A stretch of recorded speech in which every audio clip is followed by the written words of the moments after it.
So today's session will be about managing references and research ethics in general. That's a pretty broad topic. As I said, I'll try to cover as much as I can. And we're going to cover something that looks quite simple on the surface, references and citations. So that's what we also use when we write scientific manuscripts. But that can be actually one of the biggest leverage points in your PhD. So by the end of this session, you won't just know how to manage references in an efficient manner, but you'll also have a complete system for managing the interesting knowledge that you covered when you've done your literature review, when you found interesting papers. You'll also have tools to avoid common ethical risks. So the agenda is as follows. So we'll start with the objectives. Very important when you deal with literature is to stay as organized as possible. So organizing references using a citation management system, you have quite a few options there. I'll explain how I do that personally based on my experience. Something interesting to do is to annotate, categorize literature for thematic synthesis. This is something that I talked about in the first session of the PhD program when we talked about the development of a field, right? So where you can have different ways to look at the literature on research areas, fields, topics, keywords, and so on. And then there is also something interesting to do when you deal with your references to integrate your references into your writing workflows. That's quite interesting. Instead of going back and forth between different systems, there are some ways to be more efficient when you write your manuscript. Something that I learned during my PhD studies is the important distinction between summary of the literature and the critical reading. So critical engagement with the literature, critical reading, where there is a need to engage with the literature. We'll cover some ethical citation practices. And that's overall the different points I want to cover today. I want to start with in June. I was reviewing a manuscript for a conference, and it was already accepted. And overall, I was actually quite happy with the paper. The structure was clear, the contribution was solid, but there was one issue, a missing citation. So actually, the reference was present in the reference list, but it was not cited in the discussion section. It was nothing dramatic, and it was fixed before the publication. So the author did not detect the issue. So in research in general, in small ethical gaps usually don't stay small for long. Of course, there are some different levels of responsibility, the author, the reviewers, the editors. But what is a missing citation was like unclear attribution to previous works, right? Something important I want to make here is that ethics in general, when we speak about ethics, is not a final check. It's not just like a checklist and you check different elements of the manuscript and you say, you know what, I will check that later. I will check those different points when the manuscript is ready. That's what we see. Most researchers, PhD candidates, they think about ethics as something that happens at the end. So right before the submission, right before publication. But that's not how it works. And I can understand where it comes from, right? So you have a manuscript, you know that the manuscript will go through a tool that detects plagiarism or that detects AI generated content. But ethics is not a final check. It's something that happens on a continuous basis. So that's what I'm mentioning here. Many researchers treat ethics as a checklist before submission. Of course, I mean, you can still spend some time checking citations, running plagiarism tools, formatting references. What we say is that that approach is reactive. It's not preventive. So you wait for the end to react if something wrong happens. In general, when we speak about ethics, there is that cycle that interesting to know about. So a better way to think about ethics is as a cycle. So ethics is embedded in every stage of research. So it's not a one-time decision, and it shows up at every stage of your research, starting from funding, data, the way you collect the data, the source of the funding, when you write your manuscript, when you submit the manuscript, and even when the manuscript is published.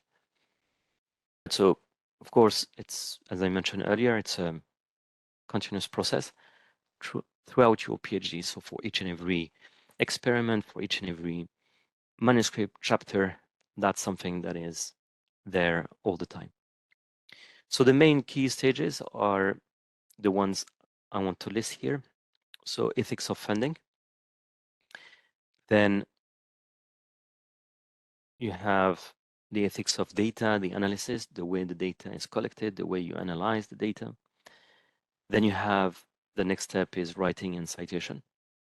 Many focus on that only, right? So you want to make sure you write in a good way, you cite properly. There's no plagiarism, there's no AI generated content. If there's any, then you need to disclose that. But there is more. So there is also the submission and peer review. Quite a few problems occur at this stage. Right, you submit, the journal is requesting or is asking you to suggest some peer reviewers. You might suggest some peer reviewers, but then you try to influence those peer reviewers, and that can become problematic. And at the same time, the peer reviewers, they might do some stuff that is not really ethical. And then you have to close the cycle, the ethics of publishing, and the questions related to copyright. Right, so when you submit at the end, if your paper is accepted, you usually have like a contract between the publisher and yourself, where you sign something. That document that you sign, you need to be aware of what that implies when it comes to the publishing or aspect of science and the copyrights as well. For those of you who attended the first session, you might remember this slide where I was talking about we start from one paper and then we end up with hundreds or thousands of papers. So that's a quick reminder. And I want to connect the ethics question to references. So citations, you might think, okay, well, you write a manuscript, you have some citations and references, you've done a strong literature review and all of that. And of course, the manuscript or the journal is requesting the manuscript to be following a certain style, right? So, but citations are not just formatting requirements.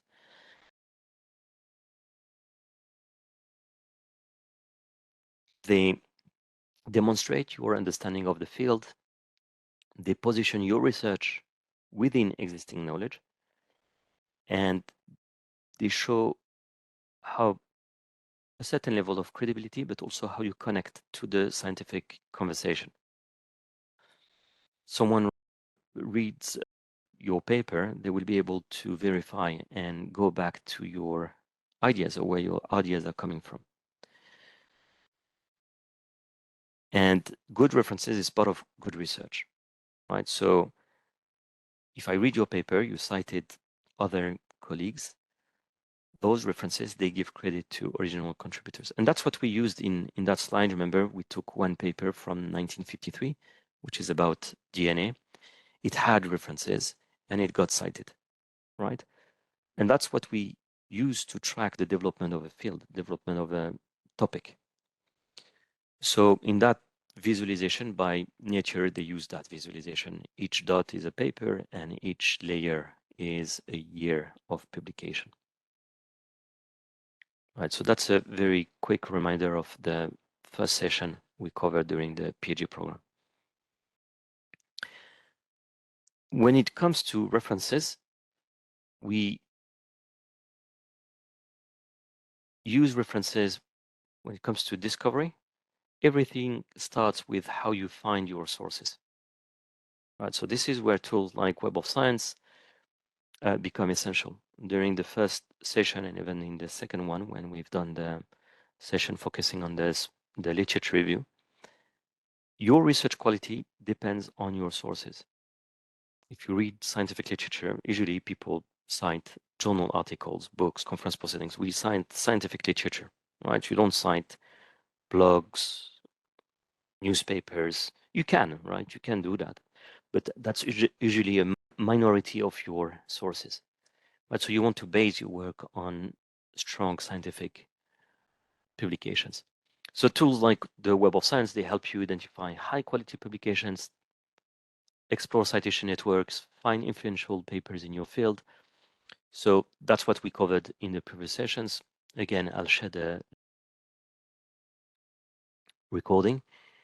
And based on that, we see that we can explore the citation network very quickly here.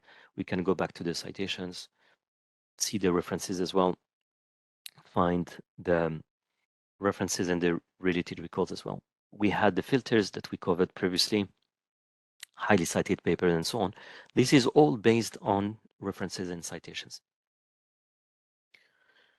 And we know that not all papers, not all publications, not all journals are equal, right? So you'll see some papers stronger than others, journals being more scientifically stronger than others as well. That applies to conferences equally. So all these different sources don't have the same level of quality. And that brings me to the next point where I talk about journal quality. And we know that not all sources are equal. And one major ethical risk is relying on weak or predatory sources. So some journals, we know that, they maintain strict peer review standards. And you can experience that yourself. In some journals, you submit, you get accepted. In some other journals, you know that your manuscript will go through some round of evaluation by peer reviewers. And the focus on those journals is really on the quality of the papers that get published in those journals. Here, I want to take an extreme case. You might have seen this study published in Nature in 2019 that is talking about predatory journals. You'll get access to the presentation. You'll have access to this reference. And they gave the title to this paper, which is Predatory Journals, No Definition, No Defense.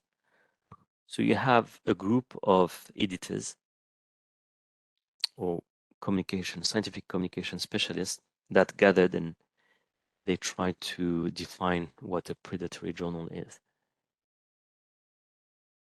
And long story short, they come up with a definition where they say those journals, they don't really care about your paper. What they care about is to make money, right? To make some profit.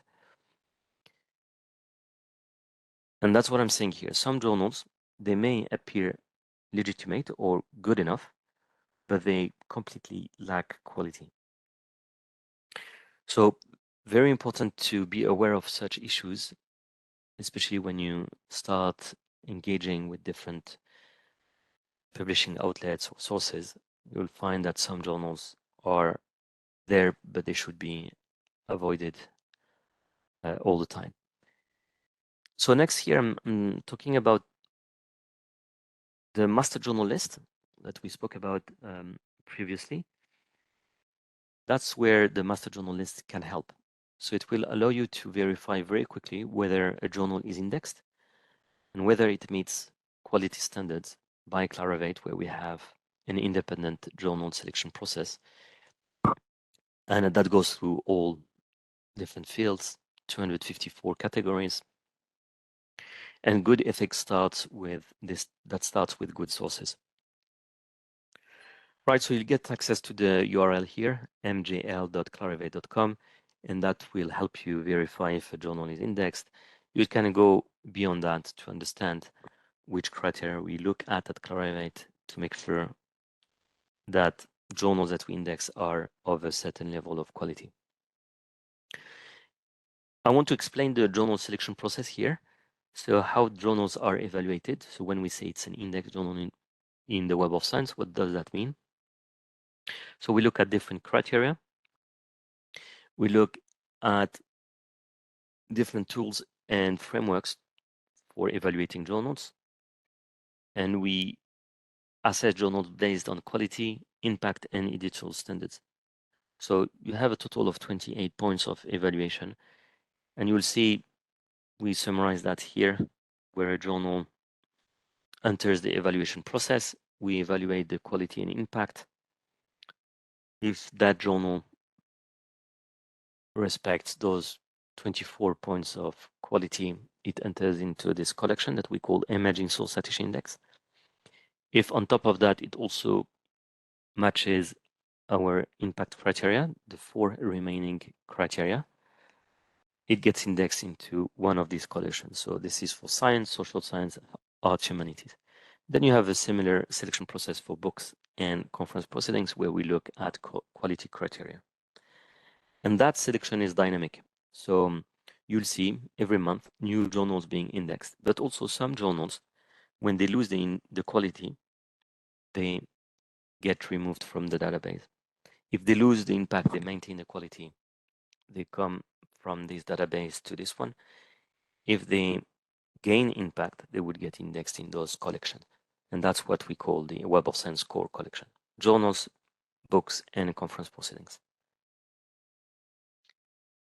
And that's an interesting tool. When you understand that, that will help you make better decisions about where to publish and what to cite.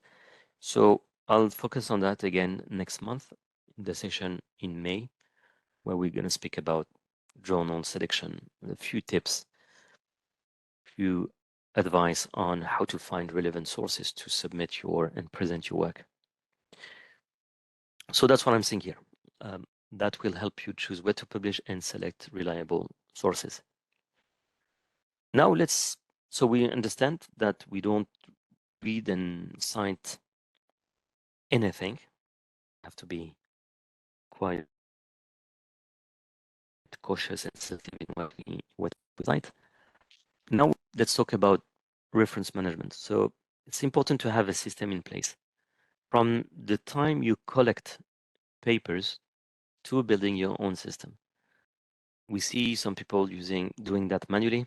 They collect PDFs from their library, but that's not enough, right? So you need a structured system to manage your knowledge. And that's where EndNote comes in. So again, some of you might use different tools already. I personally use EndNote. I will show you how I use it myself. I've been using EndNote since 2014. And I like to think of the reference management tool EndNote as my second brain, where I store the relevant literature, the literature that I find interesting. But not only that, that's where I structure my ideas, my projects. That's where I manage my references. That's how I share them and so on. Okay. And a tool like EndNote helps you do few things. Of course, store references. You can organize them into collections, and you can synchronize across multiple devices. What you can do, you'll see that in EndNote. I'll make a quick demo later on. It's quite easy to group papers by research themes or chapters. I personally do that. Every new project, I create a group of references that I find relevant to my study. I've done that for the introduction of my dissertation and thesis.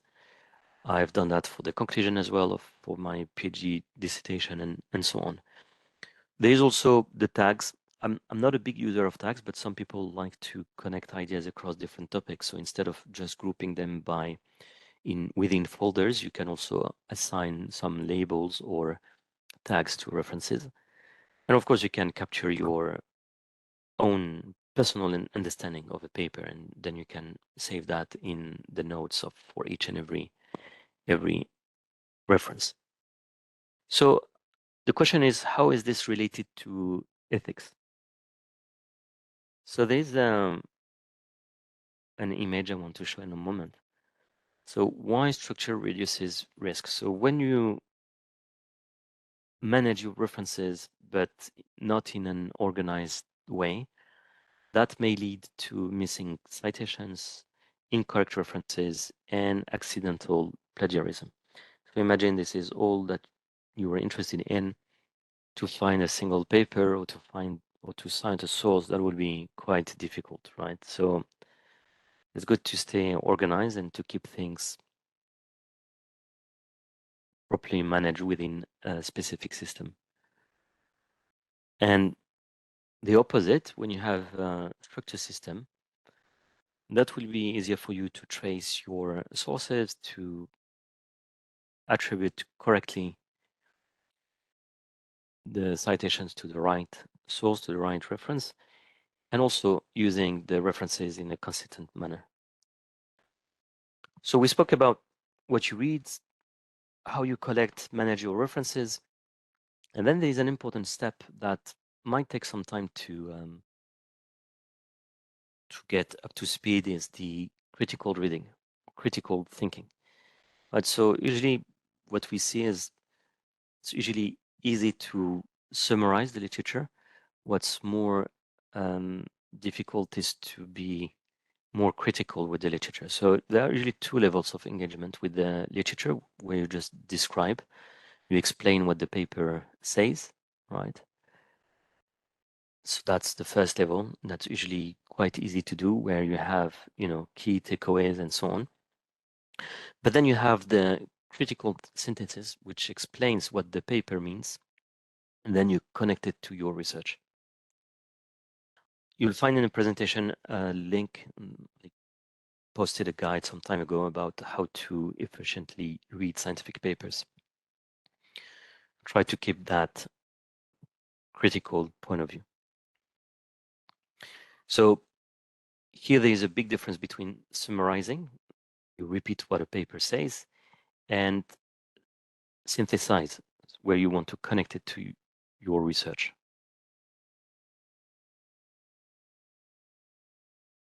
So in terms of synthesis here, how to read papers, of course, it's going to be like you read a story, but for each paper, it's good to identify what what problem does the paper solve, what method it used, what are the limitations, and how it connects to your work, right? So that turns reading into thinking. You could also use the citation references like a visualization, and you can see some connections between papers. And we talked about that in the previous sessions as well. You'll see in EndNote, this is something relatively new, where based on a PDF, you'll have an assistant which will give you key takeaways. Right, so it's called a research assistant. It's usually 2-3 sentences, very quickly, a nice summary of what a paper is about. On top of that, you can interact with the paper. So I'll show you some examples later on, where you can ask questions and you say, what are the limitations of this study? What is the data that these authors have used? What is the method? Does the method have some limitations? So that is quite interesting to use, like having access to a tool like EndNote that helps you get up to speed, especially when you try to do that on dozens of papers. On one paper, you could do that very quickly yourself, but it's a good way to have a good idea of what the paper means exactly. And you'll see also how that paper can be relevant. In terms of annotation, it's good also to turn reading into thinking. That's a good way to do that. in EndNote, you can annotate as you read. You don't just highlight. You can write your interpretation, because later you won't remember what you thought, and that's where mistakes may happen. So I've seen some people doing that manually. They keep quick summaries of the papers that they read in a Word document. You have the title, and you say, okay, that paper is doing this and that. So you could do that directly in EndNote, where you can write your own interpretation, not just highlights. You'll see here, if you scroll down, you have like notes where you can add your own notes. On top of that, here, if that's a paper that is indexed in Web of Science, you can always go back to the article, find the citing articles, related records, and that's where also you can connect a single reference to a broader literature.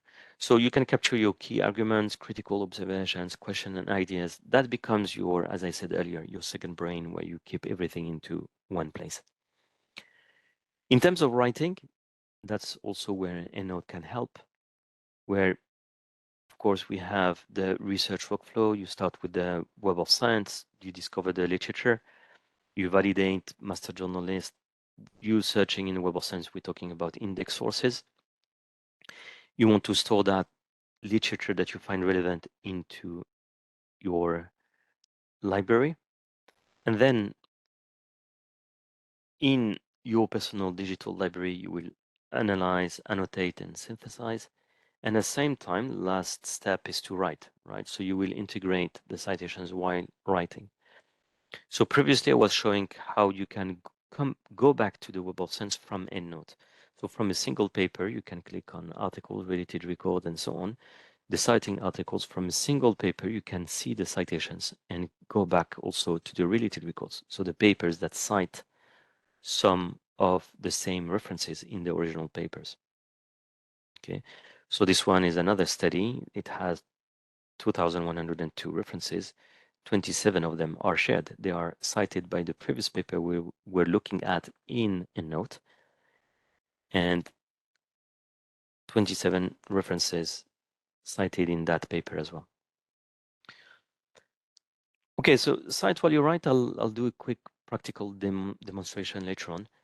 So cite while you write is a plugin that is available when you install EndNote, and you can insert citations directly while writing. There's several ways to do that. You could start from the text and you say, you know what, this is what these authors have said. I click the double quote that brings the reference, the citation directly in my document. That creates a citation and that brings in the reference directly in my document. So that's quite powerful to insert citations directly. That generates automatically the bibliography, and you can switch styles within a click. So you have a working version of your manuscript, and you don't have to worry about the style. You just write until you know that journal is requesting that style, and then you can simply update the style with EndNote. So that saves time, but more importantly, that reduces the errors, the mistakes that you may do when you write a manuscript. Okay, so that's what I'm saying here in these slides. So at the end, that improves your efficiency, accuracy, consistency within your manuscript. If you go back to ethics, a few things I want to mention before doing a quick demo of the different tools I talked about today. So the full pictures, we want to go beyond references. Ethics, as I mentioned earlier, applies to all aspects of research. Remember, funding, data analysis, writing, citing, submission, and publishing copyright. Okay, so if we zoom out again, ethics is not just about citations or plagiarism. It's present at every stage of your research. So let me start with the funding. Very important. If someone, an institution has funded your work, you need to disclose that. So you need to be transparent.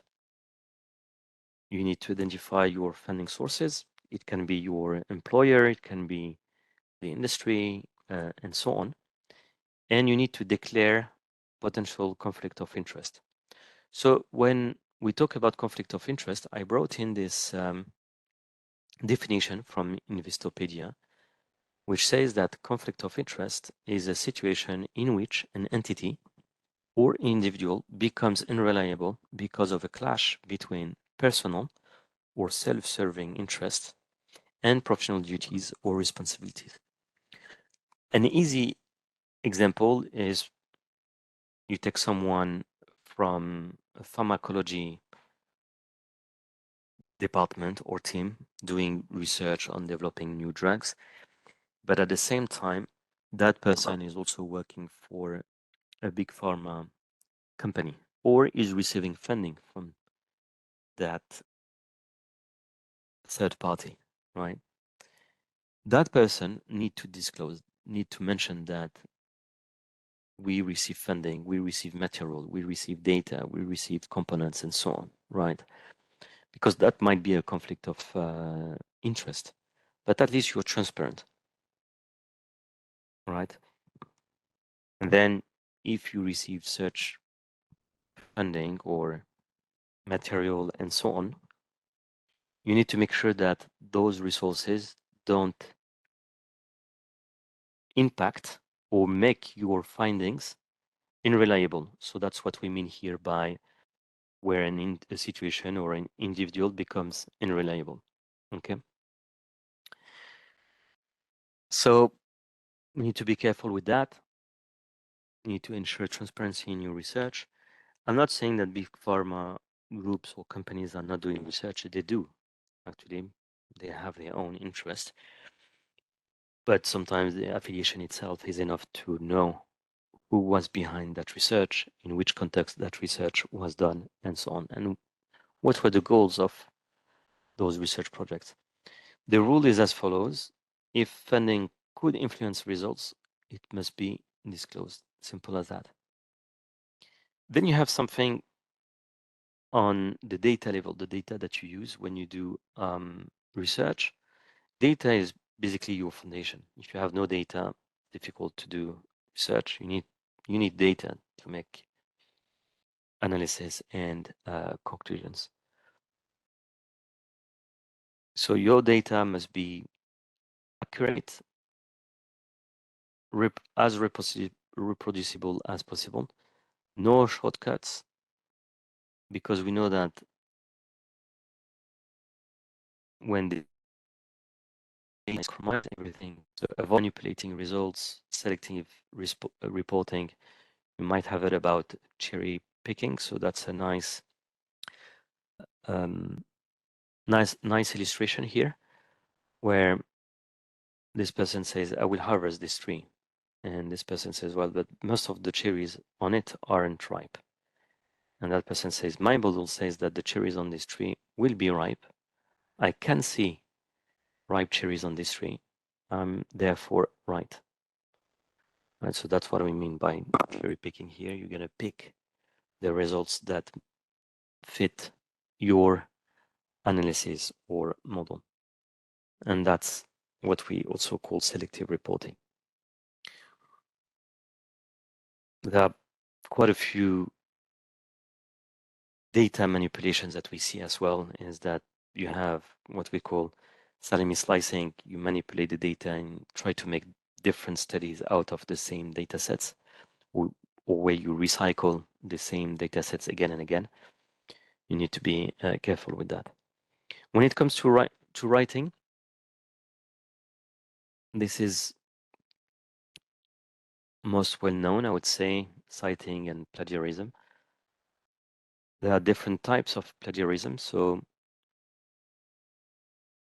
the advice I want to give here is always cite sources correctly.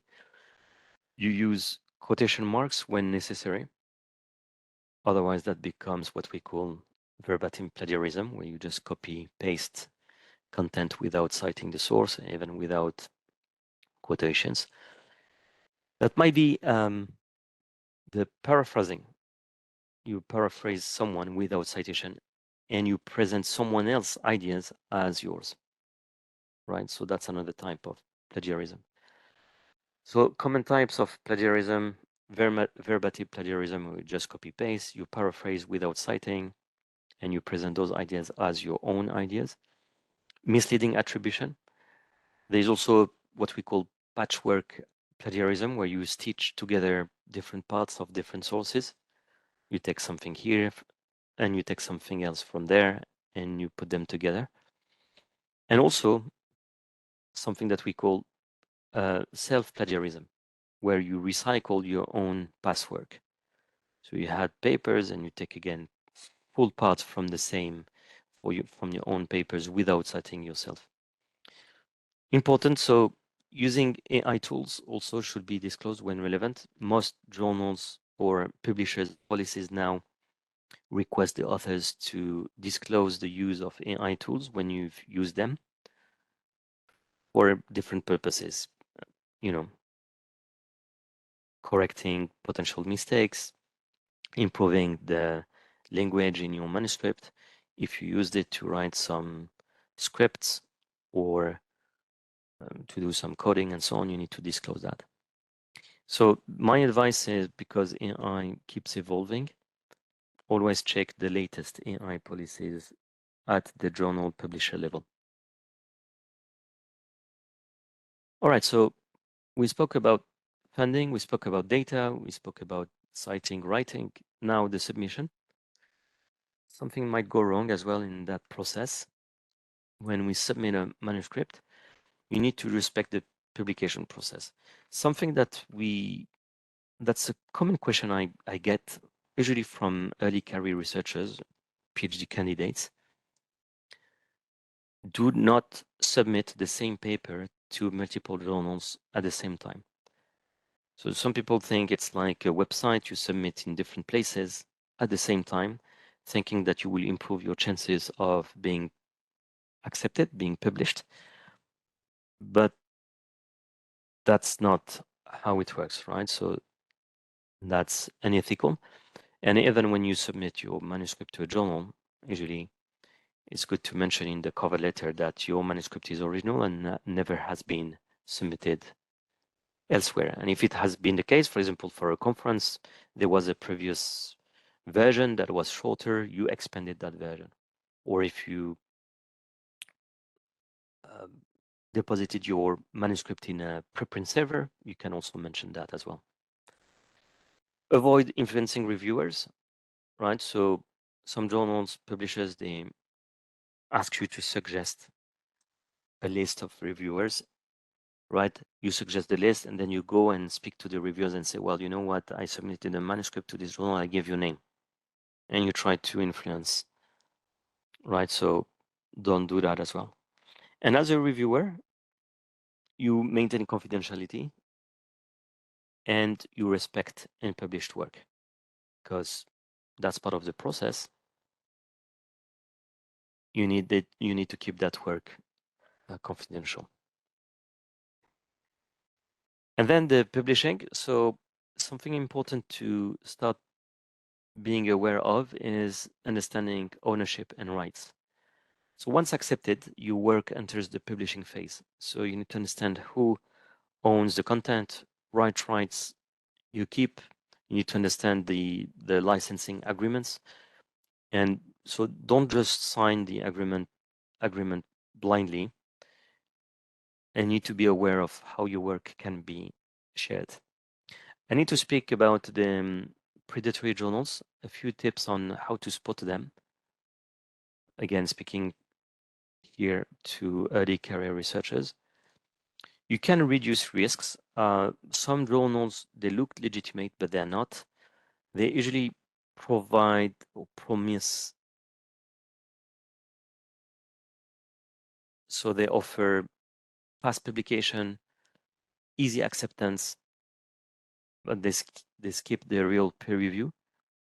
So you have different tools to make sure that those journals, they're good enough. So I talked about Web of Science. The indexation in the Web of Science is an interesting indicator. The master journal list, that's where you can verify credibility. Another paper from Nature, quite recent, Nature 2024. I'm worried have been conducted contacted by a predatory publisher. How do I find out? I'm worried I've been contacted by a predatory publisher. How do I find out? So you need to know there are few journals, few things that you need to avoid. Another thing you can do is speak with your supervisors. They have experience with the publishing system. They have experience with journals within your field, and they can also suggest good journals as well. Right, so as I said, you can use Web of Science Master Journal List to verify the profiles of the journal. So big picture, final framework, and then I'll do a quick demo. Ethics as a system, it's not a single decision that you wait towards the end. You say, okay, I've got my manuscript, let's do a quick checklist. So it's a series of decisions at different levels or different steps of the research life cycle, and each step influences the next. So I've put that framework again. Funding, data analysis, citing, peer review, and publishing copyright. So before moving forward, ask always yourself, would I be comfortable explaining this to a reviewer? If yes, proceed, right? So how did you get the funding? Which data did you get? How did you get it? Is it data that we can reproduce? And so on. If you wrote that paper, how did you write that manuscript? And so on. If yes, proceed. If no, then review and correct. And something very important, something that we see because we understand there is some pressure to publish in many countries. Very important to keep integrity over speed. So high quality research requires time. It takes time to produce good quality research and with rigor, and shortcuts, they can damage your credibility. And that also important point I want to make here, ethical research builds long-term reputation. Just conscious of time, I want to show you a few things in the Web of Science, and then I'll take the questions.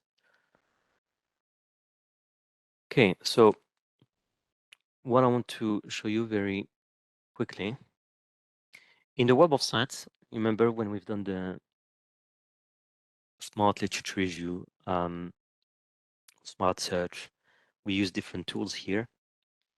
You can, I take a topic I was looking at last week, coercion inhibition. For each and every paper, I'm searching in the Web of Science core collection. Here, I can explore, take this paper and get an understanding of that paper, right? Citation network, it's basically using the references. That's also why references are important. We know that those authors, when they've done the study, they base their ideas on these contributions, right? And later on, they got cited. So they received citations from other publications. I could export that. When I find something interesting, I can export to EndNote Online or EndNote Desktop. When you use Web of Science, you also have access to EndNote Online, which is free. I personally use EndNote Desktop, right? So if I save this, I like to export the full record. Okay, that will generate the reference, and here that will bring the reference into my personal digital library. So this is where I have all my references. And as you can see here, I have a group where I put my own publications, my publications. That's good, where I want to cite them very quickly for my CV and so on. As I told you, introduction, conclusion of my PhD thesis with the citation, and then different projects I worked on. I also have literature that is like general literature on some themes I'm interested in, and so on. So I keep things organized this way, right? I don't use tags. I know some people like to use tags to label items. I don't, but that's also possible. And then here, if I take this project, for instance, you will see, I'll take an example of a paper where I've done that exercise. For example, this one, I've done a similar study on a different database. right? So I have the PDF, okay, and I have the, sorry, let me go back here. I have the research assistant, right? Well, let me go back to this one. So here on that PDF, it's going to generate, so I have the PDF here that I can read. And here I have the research assistant providing key summaries. So that's what you do when you summarize, but also when you want to synthesize the literature. And I can interact, so I can ask a question. Okay, what is the method used by the author or the authors? What are the limitations of the study? So I've done that here. So let's see if I can get that back here. It will generate key takeaways. Yeah, you see, so that's where I was previously interacting with that paper. What is the data used in this article? It answered. What is the method used? Research profiling, regional journal distribution analysis. What are the limitations of this study? And so on. So that's how you can you can become more critical about the literature and say, okay, that's an interesting study, but it's focusing only on some fields, or it has some limitations, or the method is not complete. I want to bring in new methods and so on, right? Again, when you have a tool like that, the goal is to be more efficient when you write your manuscript. Using a tool like Annotate, you'll have, so let me create a new document to show you how it works. Right, so here I want to create a new document. And you see in the top, I have my Endnote plugin.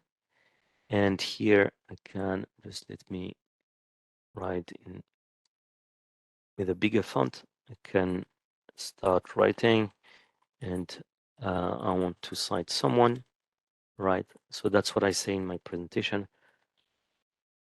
I want to cite someone. I go to Endnote, simple as that, insert a citation.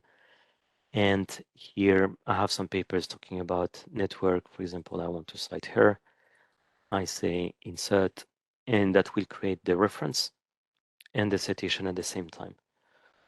Last time I was using Endnote, the style that was there was IEEE, but that's what I'm there. It will be my work.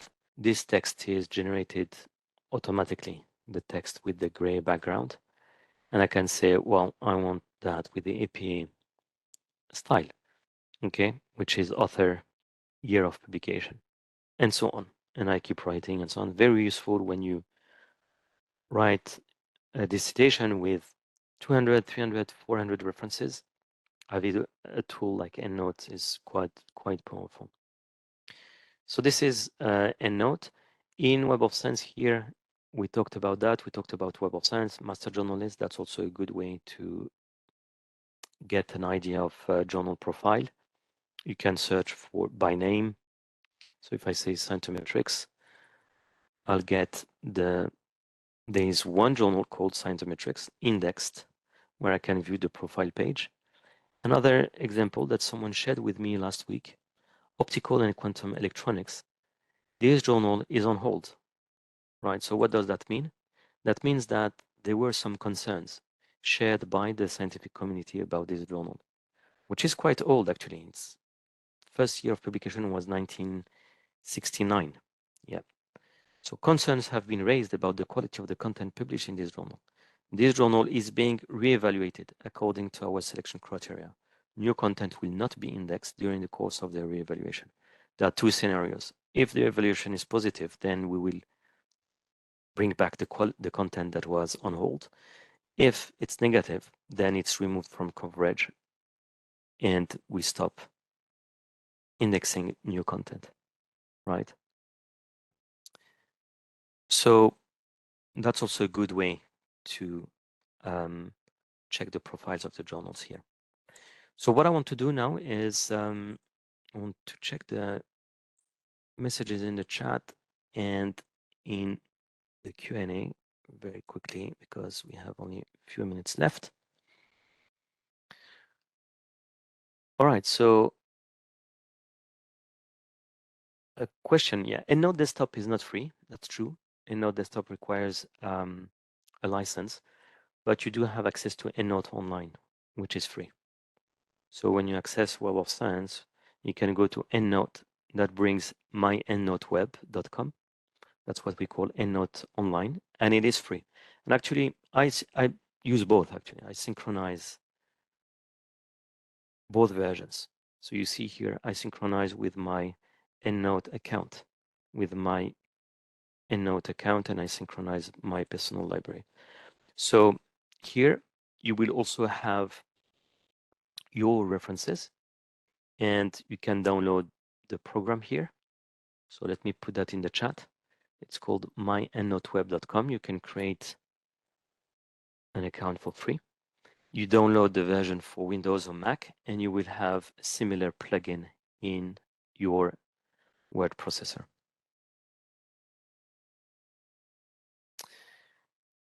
Any other questions in the chat? Yes, question from Maria. Yes, you will get your certificate by email very, very soon. In the Q&A, I've seen some messages. If a document is translated from French to English with an AI tools, is it considered plagiarism? No, but you will need to disclose that. You would say, I used AI to translate this content. And you can specify which tool you used to make that translation. Okay. Question from Abd Salam, who says, can we import our references from other tools like Zotero to EndNote? Yes, you can. You can. So from Zotero, you can export to a file like an RIS file, and then you can go here, collect, import references. With EndNote Desktop, it's similar, right? And you would say, I want to choose the file, and you would say how EndNote should read that file. And you would have a file that EndNote can read. You have lots of guides like that. So you'd say import references from Zotero to EndNote, right? So transferring references from Zotero to EndNote. Looks like I've checked that already before. Yeah, exactly. Export your Zotero library as a RIS file, then import it into EndNote. So you can do that as well. Okay, so that provides the steps you need to perform to export, get the data from Zotero and export it to or import it into EndNote. So another question on AI translation not to be considered plagiarism. If you use tools and you get content that you didn't write yourself, you need to disclose that and you say, well, I use that tool to generate that content. And you can even cite the software or the tool that you used. Any other questions in the chat?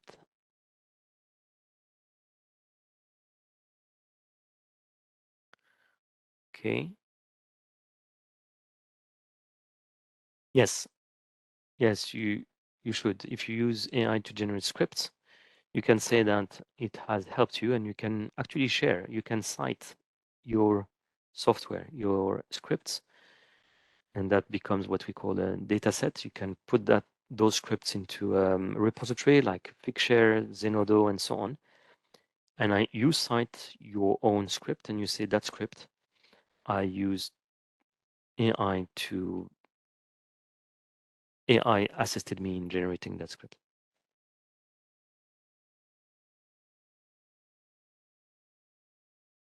No. So that question says, you've talked about funding ethics. Is that in some way weakens the research if a lab is providing you with free samples of medicines to try on patients as a collaboration? No, because in this case, it's a research lab, right? But nevertheless, you should still say, we got that material, so we got that equipment, or we got those samples from a lab and to try on patients, because especially when it involves like experiments on human beings, you need to be very precise in what happened exactly and how you treat those patients. And if it's a collaboration, then they might be responsible for what happens as well. So they are also authors and they are behind the study. So they should disclose that as well, right? So that happens. You need to be precise in about the full context, the full situation. Yeah, where exactly should I put it in the manuscript? Most studies have a section where we talk about funding acknowledgements. So, for example, here you see the researchers, I just picked that paper randomly. This work, then they say this work was financially supported by the National Natural Science Foundation of China with that grant number and with that another funder and another funder with another grant, right? So usually papers you have an acknowledgement section, a funding acknowledgement section, or even like a conflict of interest section, right? So you can add that as a section. It's usually before the references, right? Where you can add that.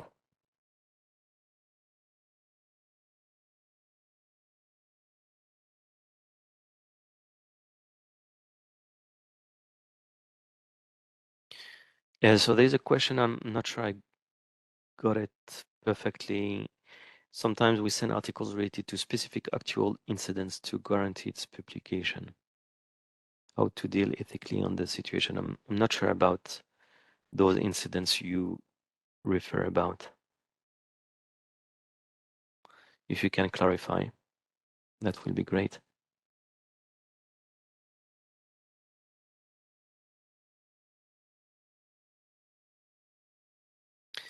Okay, I don't see any other questions coming in. Let me see last time in the Q&A section.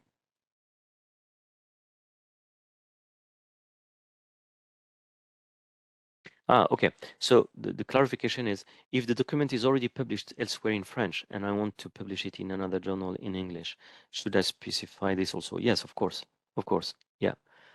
And that's mainly an editing job, right? So you should say that the original paper is here and that's the translation of that study.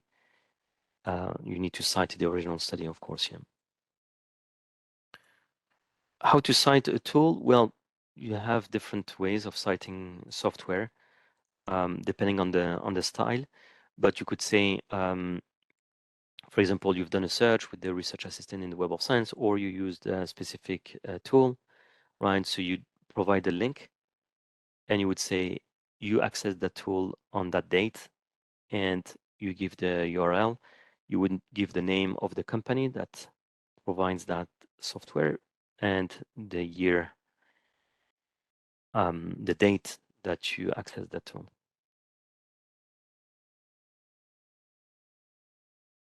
Okay.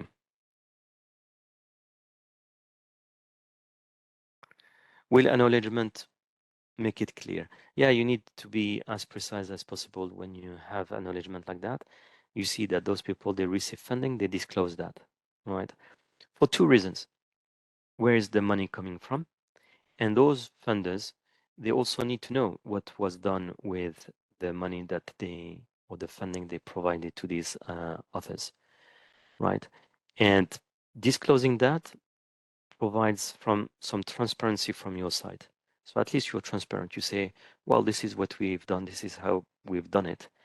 And it's also up to the public to say, well, this study about the efficiency of a drug or a medicine, well, the authors are actually from the lab who's commercializing that drug, right? So maybe we need to be aware of that situation as well. Yeah, so actual incidents example, floods in Morocco that need to be published on time. Yeah, so that doesn't really matter in terms of guarantee of publication. Doesn't mean you'll be published faster. It's actually good that you are relevant to current situation, but I don't see any ethical issues on that. Okay, there's a question, if you find some data in an article, do you cite that article or the original author cited? So as much as possible, the primary sources, right? Otherwise, you would cite the article who cite the original author. So you would say, author, I want to cite author X as cited by author Y. All right, so thank you very much, everyone. As mentioned earlier, you'll get your certificate as soon as possible, along with the presentation and the recording. You'll also have my contact details. If you have any questions, feel free to contact me. Thank you very much, everyone. I wish you all the best. Thank you. Take care. Bye-bye.